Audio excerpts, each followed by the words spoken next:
Good afternoon, good afternoon, good afternoon. Good afternoon. So today we are going through grade 10. We are going through grade 10 paper. This was written in Eastern Cape. In term 3, we are going through population geography. Let's do it now. So question 1, let's read the instruction. The instructions are very important whenever you are answering this question. The instruction is very important. Several options are given as possible answers to the following questions. Select the answer and write only the letter A to D next to the question numbers, e.g. 1.1.1 to 1.1.7. So this is very important whenever you are answering questions. You're supposed to make sure that you go through the instructions. This will help you to understand what is it that you're supposed to do. Okay, let's move on to 1.1.1. The number of people in relation to the space that they take. So if you understand the concept of population distribution and population density, this is what is being assessed here. Because especially if you look at this part that says in relation to the space they take up. So what comes to your mind now is your population density, the number of people per square kilometer. So that is your population density, which means your answer is what? Your answer there is C. Your answer there is what? Is C, the number of people per square kilometer. Of course, that is your population density. That is your population density. Population geography, of course, they just the start of population. Of course, that is part of population geography. Demographics, that is population statistics. So you see, population distribution, how people are spread out in an area. So the correct answer there is population density. Let's move on to the next one. The study of the size, distribution, composition, migration, and growth of population. This is what you did in term 3. This is what you did in term 3, which is a topic called what? Population geography. Because when you're doing population geography, you studied the size, you studied the distribution, the composition, you studied the migration, the movement of people. Is it forced? Is it voluntary? You also studied the concept of population. So that's what population geography is all about. So that's what you did. So the correct answer there is population geography. Demographics, statistics of population, the study of statistics of population, analyzing your birth rate, your death rate, the life expectancy, and all those things. That's part of demographics, okay? Population density, the number of people per square kilometer. Distribution, how people are spread in an area. So the correct answer there is population geography. A physical factor affecting the distribution, the first thing to take note of is the factor is supposed to be physical, natural. Factor affecting the distribution of population, of the world population. So from what you are given here, you can see that the economy is not natural. The climate is what? Is natural. Transportation is not natural. Infrastructure is not natural, it's not physical. So your correct answer there is climate, which means you look at, if you consider climate, where are you likely to have more people? You go to those areas that have got moderate climate. They are not hot, neither are they cold. You understand? Those areas maybe that receives enough rainfall, maybe for the purpose of agriculture and things like that. So basically that's what we are saying. In as far as this question is concerned, it's more to do with climate, because this is the only physical, natural factor that actually affect the distribution of population. Okay, that's basically what we are saying. Then part of the earth that is suitable for humans to live, part of the earth that is suitable for human to live, 1.1.4. That is your ecumen. That is your ecumen. That is your ecumen there. That is your correct answer, 1.1.4. Then most people prefer to live in these places with stable. If you check here, if you look at mostly those areas that have got that does not have civil unrest, that has got stable politics where there are no wars, there's peace, people, they prefer those areas. So here, the most important thing as far as the points that are given there is your politics, stable politics. Most people are even migrating, forced to move away from their countries because there are wars. You understand? So people prefer where there is stable political system. That's where they prefer, because with political stability, it creates an environment that is conducive for investment as well. It does not affect human development in a way, which means in terms of quality and the standards of living of the people, it's improved mostly in an environment that is stable in as far as politics is concerned. So that's C then. Demographics. 1.1.6, remember I have already told you about it. That is the start of the population statistics, start of the population statistics. So this is what demographics has to do with. It is the study of the population statistics. That is your demographics. Then the next one, physical factors. What are they associated with? When you talk about physical factors, remember I once mentioned it, that is your natural environment. That is your natural environment. Those are the physical factors. That is your natural environment. So this takes us to the end of the question 1.1.1, which ends at 1.1.7. Let's move on to the next one. The next section is 1.2. Start Fig 1.2, which shows the different types of population movement, and answer the questions that follow only by writing down 1 to 8. Okay, this is what we are going to do. The types of population movement. Obviously, there are certain factors that cause people to move from one area to another. And people, when they are migrating, they move. Might be migration within a country. Some of them can even migrate to other neighboring countries, to other continents. So you need to understand that when you talk about the types of population movement, what is it that is involved? So that's the knowledge that you want. When you talk about international migration, when you talk about emigration, when you talk about immigration, when you talk about regional development, when you talk about rural-urban development, when you talk about urbanization, voluntary and forced. So you need to understand this concept. You need to understand this concept. That's basically what this is all about. You need to understand this concept. Of course, you need to understand this concept. So it's very important that you understand this concept. You have an idea of what this is basically all about. What is international migration? What does it involve? What is emigration? What does it involve? What is immigration? What does it involve? What is regional migration? What is rural-urban migration? What is urbanization? And what is voluntary migration? What is forced migration? So let's read from what we have and see if we can be able to link the statements that we have with the type of population movement there. Movement of people to a new country as home. You are moving to a new country as home. That is your immigration. That is number 3. That is number 3. That is number 3, which is your immigration, the movement of people to a new country as home. Immigration, you are getting there as an immigrant. That's basically what you're talking about. You are getting there as an immigrant. That is immigration. People forced to migrate. People are forced to migrate, which means that is forced migration. It can be as a result of things like maybe it can be droughts, it can be wars, those things. People do not have an option. They are forced. They are not doing it voluntarily, but they are forced by the circumstances. That is your number 8 here. That is your number 8. Movement of people across national borders, 1.2.3. That is your international migration. Across international borders. That is what makes it international, which means you are moving now across national borders. That is international migration. 1.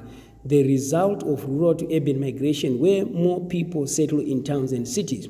Okay, where we have got more people, the increased percentage in the number of people living in urban areas, okay, in cities. That is your urbanization, which means your answer there is 6, where we have got the increasing number of people migrating from the rural to the urban areas. There is what we call urbanization, the result of rural-urban migration, because urbanization is as a result of what?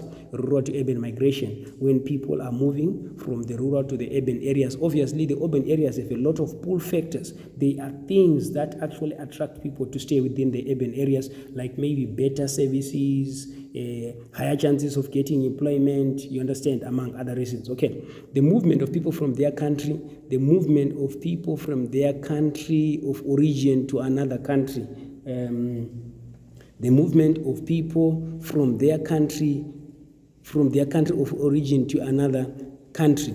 Okay, that is 1.2.5, 1.2.5. That is your 2. Emigration. Okay, from their country of origin to another country. That is emigration. Okay. Okay, then the next one, the movement of people within a region. Guys, this is self-explanatory, guys. Within a region, that makes it what? Regional migration. That makes it regional migration. Then the next one, person who of free will chooses to migrate. You are doing it voluntarily. That is your voluntary migration. Then the next one, movement of people from rural areas to towns and cities. That is your rural to urban migration, which is 5. So this is how you answer this type of questions. Of course, you are having some clues. Here it's even telling you from rural to town. So that's why we say it's rural to urban migration. So you have to be attentive to detail, read to understand. Do not rush. Read to understand, then you get your answer. So we have done this. Please go through it. You have done this. These are the most important concepts that you have to know. Okay, let's move on. The next question is about the population structure. Start Fig 1.3 indicating different population structures and answer the question. So you need to have, let's analyze the population structures that we have. So the first thing that you need to understand is what is a population pyramid. I think if you can take from there, a population pyramid, what is it? Okay, a kind of graph that represents a country's population by ages and gender. So when we are looking at this, we have got women on the right. That's where we have got females, okay? There we have got males, females, males, females, males. All right, females, males, okay? The best way not to forget is, remember, women are always right, né? Women are always right. They are never wrong.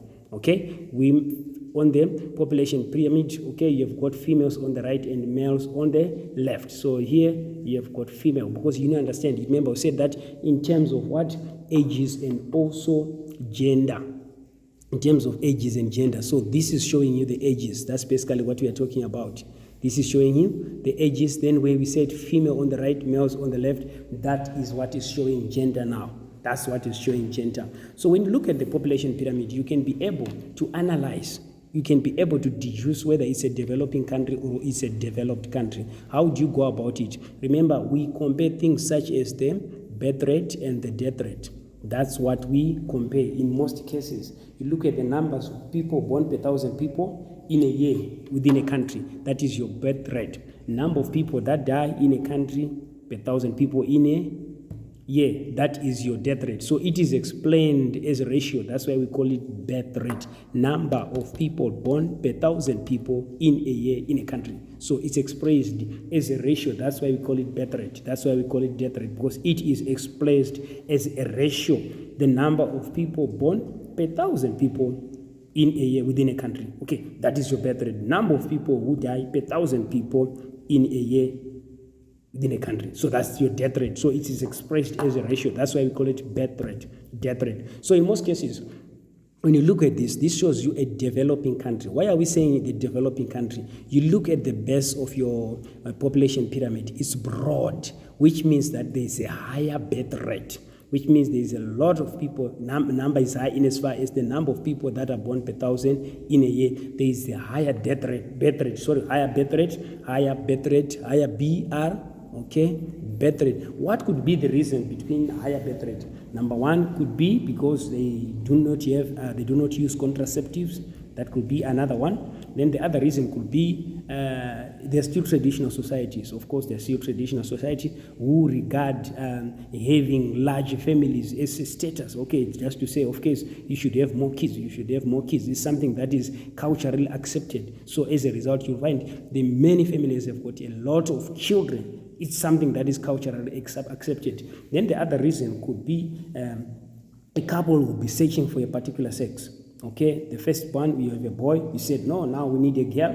You do again, you have a boy. Oh, we need a girl, let's try again, a boy. At the end of the day, you will find that you are going to have 10 boys. You have been searching for a girl to say that, okay, now we want a girl. You have been trying all along. You end up having more kids as well. So you are searching for a particular sex. You will find also that mostly in poor countries, you find that they are not preoccupied by a lot of activities. Like in developed countries, you can go for a movie, you can go, there's a lot of things that you can do besides being in the bedroom. So you find that in most cases, the poor poverty, they are likely to have more kids just because there is lack of entertainment. That's another reason that can also contribute to high birth rate. That's another reason that can, it sounds fun, but that's another reason that can actually contribute to high birth rate. So if you check also in terms of the death rate is as well high, which means the number of people per thousand, the number of people that die per thousand people in a population a year, they are higher as well. There's a higher death rate. What could be the reason? The reason could be maybe there's poor medical facilities. That could be another reason. Most of them, they're exposed to hard labor. That could be another reason. Okay, understand? Among other reasons. So you need to have an idea of what causes high birth rate and what causes high death rate. You understand? You need to understand that. Okay, even when you come to this one, you can see it's kind of balanced. There is a reduction in terms of birth rate. Why is it now the birth rate is lowered? You can come up with the reasons, like maybe the use of contraceptives. That could be a reason why there's a reduced what? Birth rate. That could be a reason in both the United States and also Italy. That could be the reason. The other reason could be there is an emancipation of women, which means women are now involved in decision making. They are liberated. They are emancipated. They can decide how many kids. They can sit on the table and decide with the men how many kids that they can have. Some are even pursuing their careers and they have children at a later stage. So that in itself is also contributes to the lower birth rate. So these are some of the things that you can actually talk about. These are things that you can actually talk about. Then when it comes also to lower death rate, it is also lower. They've got access to medical facilities. You understand, some of them, they have adopted health lifestyles, which means they exercise, they eat healthy. Those are some of the reasons why there is lower death rate. So you're supposed to know how we can end up having lower death rate, how also we are ending up having a lower birth rate. I think I've explained that. Okay, let's move on to the question now.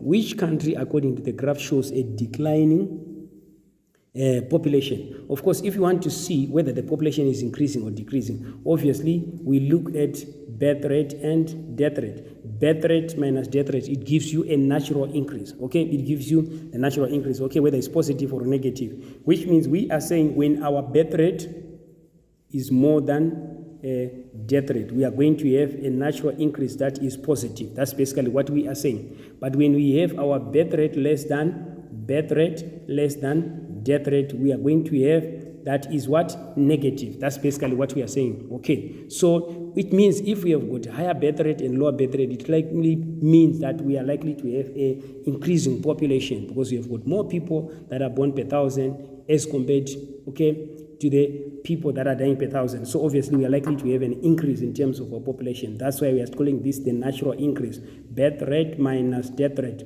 What we have, natural increase, is it going to be positive or negative? Okay, like for instance, let's say our birth rate is 8 and our death rate is 4. It's calculated, which means 8 minus 4, what we have 4.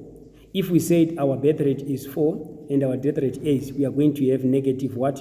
4, which is a negative natural increase. That's basically what we are talking about. So you have to be able to do that analysis to know what we mean when we talk about population growth.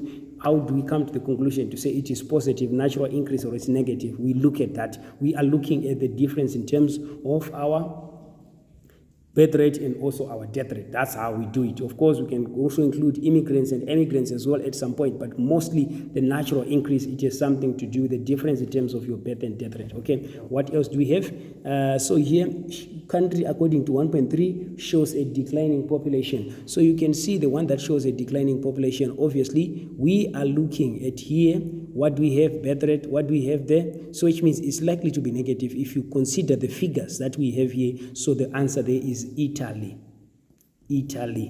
Remember, I was talking about the negative and the positive natural increase. Look at your birth rate and your death rate in terms of numbers. You can see how many people are surviving to old age and also how many people are being born. So Italy here has got a declining population. It's got a declining population. It also have, you can see in terms of the numbers that we have there. Okay. Then name a country showing high death rate where there's a lot of people that are dying. You can see here, if you look at here, there's a lot of high death rate. You can't compare it with this, you can't compare it with this, which means it's Kenya. That is your answer. It has got high birth rate and high death rate. What is another one? Do men or women live longer according to the US and Italy's population pyramids? So how do we know whether men or women live longer? On the right, like I've said, is female. On the right is female. You can see in terms of number, they are women have got a higher life expectancy. You've got a higher life expectancy. Women in the United States, you can check the demographics here. As well as in Italy, women have got a higher life expectancy. You can check the demographics as well. So obviously, women actually live longer than men. So the answer there is women live longer than men. Then explain what the population pyramid is. I've already explained this. We are talking about a kind of graph that represents population by ages and gender. It represents population by ages and also by gender. We've got females, we've got males then. So it's a graph, okay? It's a kind of graph, okay, that represents country's population by ages and gender. Ages here, the gender, males and females. That's what a population pyramid is. Using, according to the 1.3, the United States has slowed growth. Explain the following population indicators for a slow growth country. What we have. So when it comes to population, to the birth rate, remember I told you that this is the number of people born per 1,000 people in a population. So what is it? The decrease in birth rate, but still slightly higher than the death rate. That's what is happening. There is a decrease in what? In birth rate. If you look at the United States, there's a decrease in birth rate. If you compare it with this, there's a decrease in birth rate, but it's still slightly higher than the what? The death rate. So that's what we look at now. Because we are saying now, this one, US has slowed growth. Explain the following population indicators for a slow growth country, where there's a slow growth in terms of the population. So in terms of birth rate, what we have here, there's a decrease in the birth rate, but the birth rate is still higher than the death rate. You can see with the numbers that we have in the United States of America. Okay, there is a decrease in birth rate, but it is still higher than the death rate. That's basically what we are talking about in as far as the US is concerned. Then the death rate, what can you say about the death rate? There's a decrease in death rate that is lower than the birth rate. That's basically what we are talking about. There is a decrease in death rate, but it is lower than the birth rate. That's basically what we are talking about there. Then the life expectancy, the average age people are expected to live. What can we say in terms of life expectancy? A longer life expectancy, which a lot of people are surviving to old age. You can see both males and females. There is a longer life expectancy if you compare it with this Kenya, which is a developing country. So a lot of people are surviving to old age, both males and females. So there is a longer life expectancy there. In as far as our graph is concerned, there is a longer life expectancy. A lot of people, both males and females, are surviving to old age. That's basically what we are talking about. So we have commented on the birth rate, where we said the birth rate is lower in the United States, but is decreasing, but it is higher than the death rate. The death rate is lower in the United States, but it is lower than the birth rate. Okay, the other thing is the life expectancy, the average age that people are expected to live. So it is higher in both males and females. There is a longer life expectancy. That's what we've talked about. Explain the dependence ratio, what the dependence ratio, and identify the country that has the smallest dependence ratio. So when it comes now to the dependence ratio, what you need to know first is the definition. In terms of definition, what is a dependence ratio? So we are talking about the population indicator that shows how many people in a country need support because they are not economically active. So we are saying now when it comes to the dependence ratio, we have to make sure that we talk about the number, the non-economically active, okay? The non-economically active. I'm talking about the children that are from 0 to 14 and the older that are 65 years and above, okay? That's the first thing that you have to take note of. Those people that are non-economically active, the economic dependent ones, the ones that do not work, from 0 to 14, that's what we take. Then you add plus the numbers of people that are 65 years and above.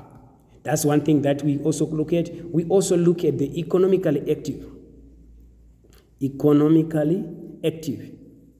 We are talking about the age group from 15 to 64. These are working. These are the ones that are getting an income. So we are going to, when we talk about the dependence ratio now, I'll just say DR. We say now the non-working age group.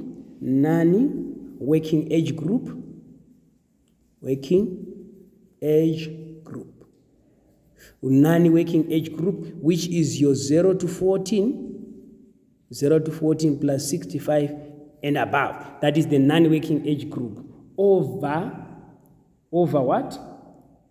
The economically active. Economically active.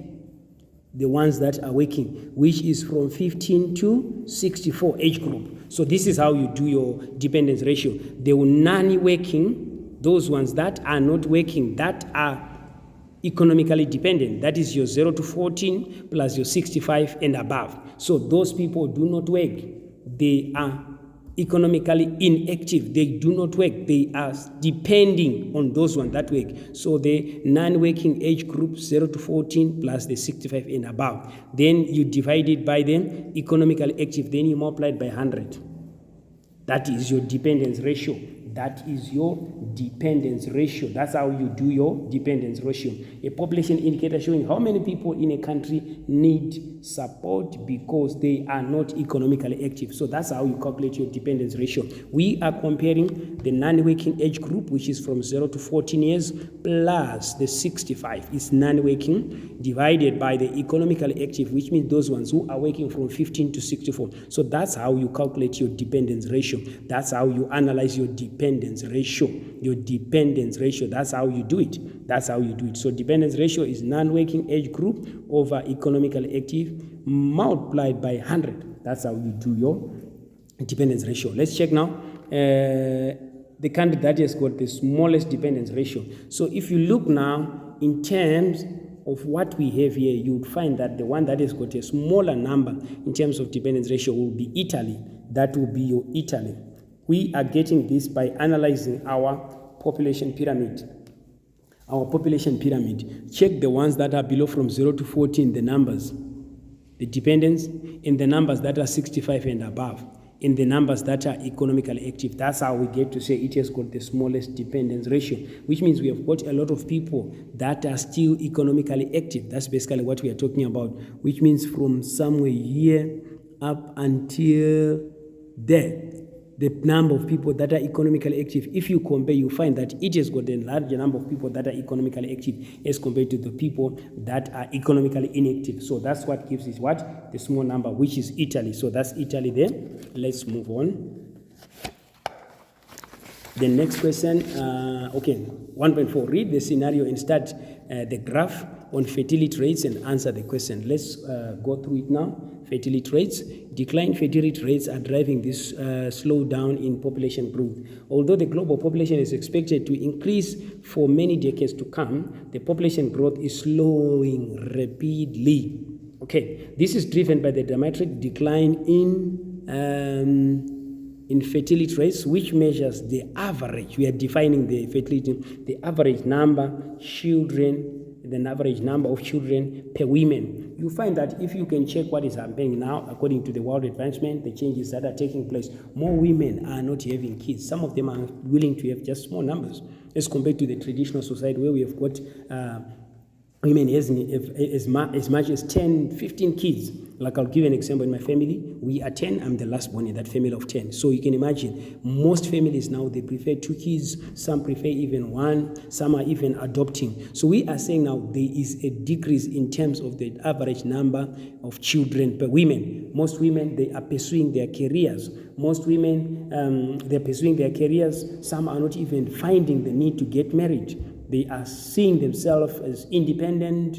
They don't want to get the pressures of marriage, so they are living independently. Some of them can even have one. Some are not even opting to get married. They just look for someone who will give them a child, then they live by themselves. So you find that that is affecting now the fertility rate, which is the average number of children per woman. The number is actually declining. That's basically what we are talking about. The global fertility rate is more than halved since the 1960s, from more than 5 children per woman to 2.3. It happened at different rates worldwide, as you can see in that chart. Fertility rates in Europe, the America, and Asia are now below and close to 2 children per woman. You'd also recall that in China at some point they introduced one-child policy, one-child policy. So government policy also has got an implication in as far as the rate reduction in terms of fertility rates. Of course, sometimes we are trying to control the population, like what happened in China, the one-child policy, and sometimes we are also trying to control policy like the population, like what happens in Singapore. They introduced also the two-child policy, because if you look at those countries, you find that they have got higher population growth. So as a way of trying to reduce, to control the population growth, they introduced the one-child policy in China and the two-child policy in Singapore. Okay, all right. Across Africa, the figure is higher but has dropped significantly.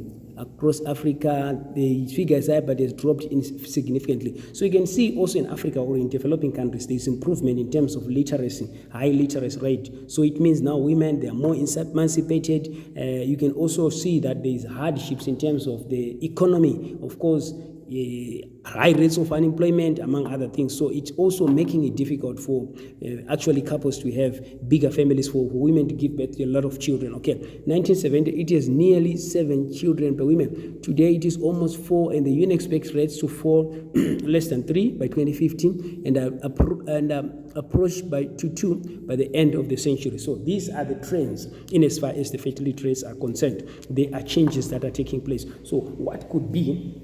We should actually try to analyze what could be the reason behind the reduction in terms of fertility rates. So this is what we have. These are the years. These are the reductions that are taking place. Okay, so this is what we have. Let's move on to the first question. It reads 1.4. Is there a drop or rise in general fertility rate of women? We have talked about this, that there is a drop. The fertility rate is dropping. Women are emancipated. Some of them, they are chasing their careers. At the end of the day, they are not finding the need to have as many children as possible. So it's dropping. It's dropping. You can see the fertility rates are dropping. You can see what is happening. That's the general trend, is the fertility rates are dropping. And they are also expected to, there are projections that they are going to also continue dropping. Okay, let's move on. By quoting from the scenario, provide a reason for your answer in question 1.4.1. Why are we saying it's dropping? It is driven by a dramatic decline in fertility rates, or today it's almost 4, and the United States rates to fall in less than 3 by 2050. And by the end of the century, approach 2. So this is the evidence that actually, here, today it's almost 4. By UN expects rates to fall to less than 3 in 2050 and approach 2 by the end of the century. So this is what answers your question. Okay, let's move on. 1.4.3. China is currently second most densely populated nation in the world. Explain how China's government has brought down their fertility rate. What has China done to reduce the fertility rate? Okay, what they've done, I've talked about it. They introduced the one-child policy. The one-child policy also comes with incentives, of course, to make sure that the families actually reduce the number of children that they can have. Of course, financial incentives, like their children being helped with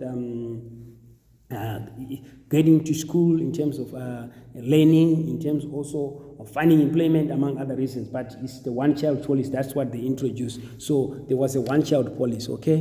One-child policy in China. That's how they actually help to improve, to reduce the fertility rate. What else? Women can only have one child by law. It is by law. Women can only have one child by law. So that's how it is the government policy that was introduced in China. Women can only have one child by law. You are only allowed to have one child by law. Or what we talk about, we say that they introduced the one-child policy. Okay, the term overpopulation. Define the term overpopulation. What is that we mean by overpopulation? This is when there are too many people for the available land or resources to protect. So what we mean when we talk about overpopulation, when we talk about overpopulation, we are comparing the two things. We are comparing population versus resources availability. Okay, so population, when you look at it, it grows at a geometric ratio,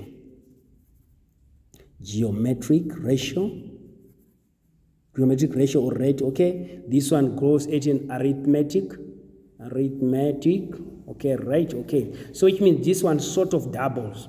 Okay, Okay, so at the end of the day, when you compare now the rate at which the population is growing and the rate at which also our resources are also increasing, you find that they'll reach a point whereby we have got more people than the available resources. So it's a matter of comparing the two, resources versus your population. Population is growing at a higher rate as compared to our resources. The resources are remaining the same, whereas the population is increasing. So that is the concept of overpopulation. I'll give an example. If you look at what is happening mostly in urban areas, some of them were planned to accommodate 500 people, but if you look at how many people are living in most these urban areas, you can talk about 10 million, you can talk about millions and millions of people. So you have got challenges now.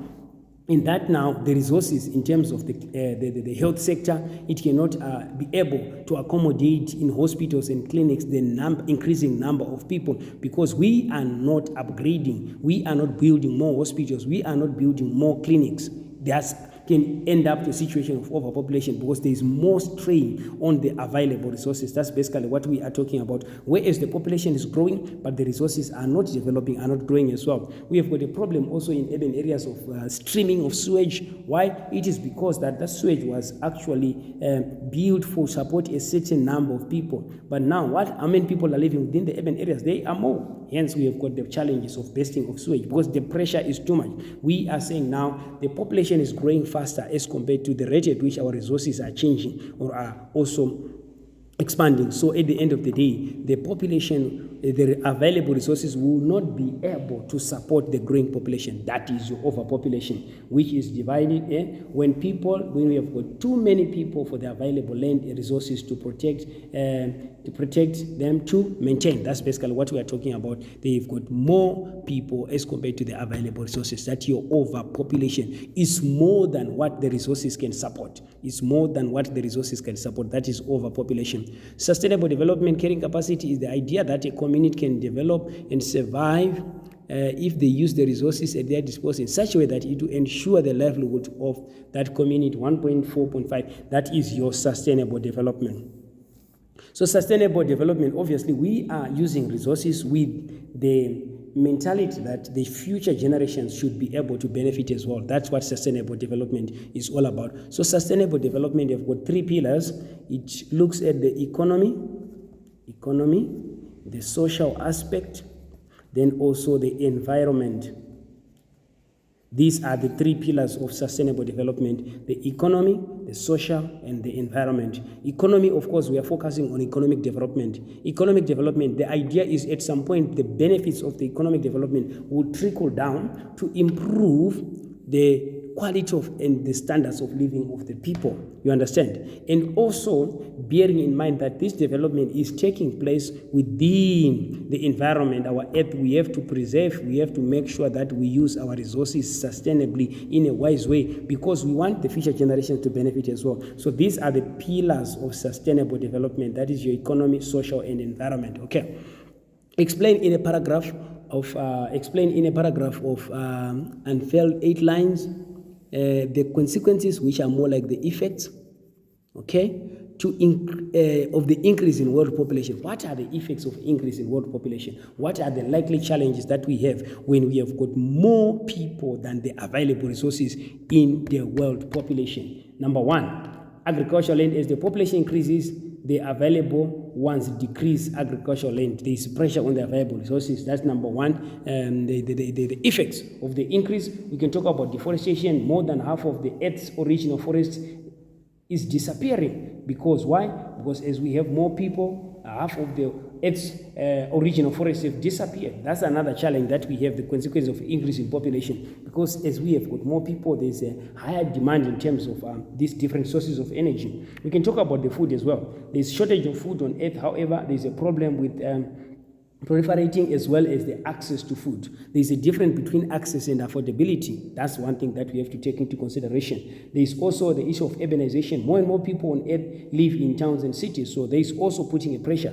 on urban areas, which is resulting in overpopulation of urban areas. We can also talk about the world population. The poor parts of the world need to have more people with less resources maintained. So that is the other challenge that we have. What are the consequences of the increase in world population? That are the challenges that we have. Okay, the effects can be positive, the effects can also be negative. That's basically what you're talking about. You have to look at both water demand increase in the growing population and also developing technology. So these are some of the challenges that you can actually look at in as far as the effects of the increase in world population. We are saying in general, as the population increases, is the population increasing at the same rate as the resources? Population, resource utilization, more people, crisis in terms of food. It's likely to result in increase in global poverty. It's only a few that are owning resources, but the majority, they do not own the resources and they do not have access to that resources. In as much they can have access to food in the market, can they afford? There is a difference between accessibility and affordability. So you look at all that as well. So, and as the population is increasing, we need more land for settlements, we need more land for farming. So that's another challenge that we have in as far as the overpopulation is concerned. If there's an increasing population in the world population, there's also a high demand for the resources. That's basically what we're talking about. Let's move on to the last one, now 1.5. What do we have in 1.5? Indicates population movement. Start Fig 1.5 indicate population movement in the answer the questions that follow. So when it comes to population movement, we are saying now, mostly, let me talk about, in what you know, the rural urban migration. There are factors that forces people to live in an area. They force people to live in an area that's sort of negative. Like if there are fewer jobs, it means now people are moving because they want to generate an income, to derive an income. If you are not working, it means you do not have an income. So they are forced to leave those areas where there are fewer jobs and migrate to the areas that have got more jobs. So that's what makes it a push factor. It forces people to leave an area. Okay. We can talk about wars where people are fighting, there's political unrest or political instability. It's not safe because people are dying. There's a lot that is happening there. So it's not an environment that is conducive for people to stay. They end up moving away from such areas. Then we're talking about famine, maybe long period of time without food. It affects the food security. If an area is food insecure, obviously people, they are bound to move away from that so that at least they can go to those areas which are food secure. Natural disasters like your droughts, like your floods, like your tsunamis, among other reasons, can actually push people to leave an area. So these are the push factors. It forces people to leave an area. These are negative factors that actually force people to leave an area. When you talk about pull factors now, these are the factors that attracts people to an area. Like if you look at your urban setup, we've got better health facility. So people go to urban areas because of what? Better health care. They are going there because there are better healthcare facilities. That's a pull factor. It actually attracts people to an area. Job opportunities. If people know of areas that have got higher chances of them getting employment, so they go to those areas. Why? Because there are job opportunities. They can actually get an income to improve their standards of living or their quality of life or to look after their families. So here, job opportunities is a pull factor. It attracts people to an area, like your urban areas. Sometimes in terms of service provision, better educational services, of course. They can also migrate to urban areas because there are better schools, there are better university, better educational. They want to improve their literacy because I can say that in life, you are paid for what you know and you pay for what you don't know. So if you get a chance, get as much education as possible. That is the general idea, is you are paid for what you know and you pay for what you don't know. So sometimes we are poor just because we are not literate. That's, I would say, to some extent. We are saying now, the more educated you are, the higher chances of you not getting rich, but at least having a decent life, better standards of living, better quality of life. So better education as a service, it also acts as a pull factor because it attracts people to an area. And then safety, that's another factor also. Safety in terms of security, obviously, it's a pull factor that attracts people to an area. People migrate to those areas, they feel safe. People that are stable, politically stable, people that have got more peace. Okay, name any two push factors. Name any two factors of 1.5 that cause people to move from rural to urban areas. So which two factors cause people to move from rural to urban areas from what we have there? We can talk about the wars. From here, there's war. We can talk about famine, okay? We can talk about famine. This is something that is coming from the push factors, okay? You can talk about the natural disasters, natural natural disasters. So these are the factors that pushes people from the rural areas. They are negative factors. Actually, they cause people to leave the rural areas. Why? Because there's war, civil unrest, there's famine, challenges of food insecurity, there's natural disasters like your droughts. Then they are forced to leave the rural areas. So these are the three. I've actually listed two. Define the term migrant worker. What is a migrant worker? What is a migrant worker? We are talking about the people who specifically migrate to look for work. If you are migrating from a rural area, from wherever you're coming from, to go and work somewhere else in search of looking for work, you are a migrant worker. Look at the situation mostly with most African countries that are coming to South Africa, because the economy of South Africa is doing better than the other African countries. Most of them are migrant workers because they are migrating to look for work. That's what is happening, migrant workers. Look at also the situation of Mexicans in America. They migrate to America to work. That's basically what we are talking about. They are migrating specifically to look for work. They want to get an income so that they look after themselves, or they can look after their families. So that's what defines a migrant worker. Some people are even moving from one province to another. Okay, some are moving within a province. They're moving from those areas that do not have less job opportunities, those areas that have got better job opportunities. So there are also migrant workers. It can be at a local scale, regional, national scale, even global scale. That's basically what you're talking about. We have got migrant workers at different scales, which are people who specifically migrate to look for work. That's what this is all about. Then the next one, political migrants are people who migrate due to political reasons. Name 3 human causes of political migration. Obviously, if it's political reasons, obviously most of them, they seek asylum because there is war in their countries. So which means if you look at it, by its nature, it's forced migration. It's forced migration. That's basically what you're talking about. Political migrants are people who migrate due to political reason. Name 3 human causes of political migration. Because it's not by will that they are migrating. It is because of the circumstances and the situation within their country. Like for example, political pressure, religious persecution. These are some of the things that you can actually talk about. The racial discrimination, war and conflict, land violation, cultural customs. So those are some of the things that actually forces people to leave their area due to these political reasons that we are talking about here. We have as listed the human causes of political migration: political pressure, religious persecution, racial discrimination, war and conflict, land violation, and cultural customs. So that's what answers here.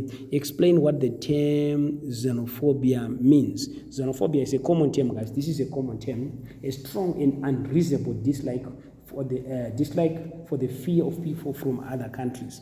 A strong unreasonable dislike for or fear of people from other countries. This is the disliking of foreigners, people that are not from your country. Like let's take, for example, South Africa. We have got a lot of foreigners that are in here. That dislike, the strong, unreasonable dislike for or fear of people from other countries, that's what we are regarding as xenophobia. Xenophobic, you are being xenophobic, the hate of foreigners. That's basically what this is all about. There are reasons behind that. We are not saying that there are reasons behind that for someone to be xenophobic. But we are saying now it is a strong and unreasonable dislike for and fear of people from other reasons. Some are even citing reasons like foreigners, they're coming here, they take our jobs, they are doing crime. There's a lot of things that they are doing. So that's where the strong and dislike or fear for the people from other countries coming from. It is because of what happens when you look at how these people are living within the communities of the citizens. That's where it is actually born from. So it is a strong and unreasonable dislike for and fear of people from other countries. That's what xenophobia is all about. Explain the problems faced by immigrants. The people who are coming, just like people who are coming from out of South Africa, coming to South Africa. What problems are they facing?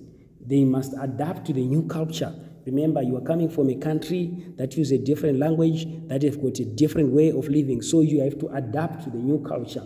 They often have to learn a new language as well. You're coming from West Africa where they speak a certain language. Now you're coming to South Africa or any other African country. So you have to learn a new language as well. Must learn new privileges because employing a new country does not because employer in new country does not the qualifications do not recognize some of the qualifications that we have, so they must learn new privileges because employer in new country does not have qualifications and do not recognize. So you need also to take into consideration that people accuse them of doing of taking the locals jobs, business, homes, check away, all those things. They are being accused of that, taking the jobs for the local people. They are discriminated against. These are some of the problems that they are facing. You have problems such as poor housing, homelessness, and lack of services, water, sanitation, electricity. You find most of these people in informal settlements, those settlements that are not planned, that are not legal. Okay, that's where you find most of these foreigners. Why? Because they cannot afford formal accommodation. Some of them are not working, so that's why we are saying this. Food shortages, unemployment, poverty, emotional trauma, stress, disintegration of families. So these are some of the challenges that are faced by immigrants. So boys and girls, this takes us to the end of this Eastern Cape paper. We were just going through population. The marks out of 60. So please make sure you go through this paper. This is part of our paper 2. Geography grade 10. Thank you so much, guys, and have a blessed day. Thank you so much.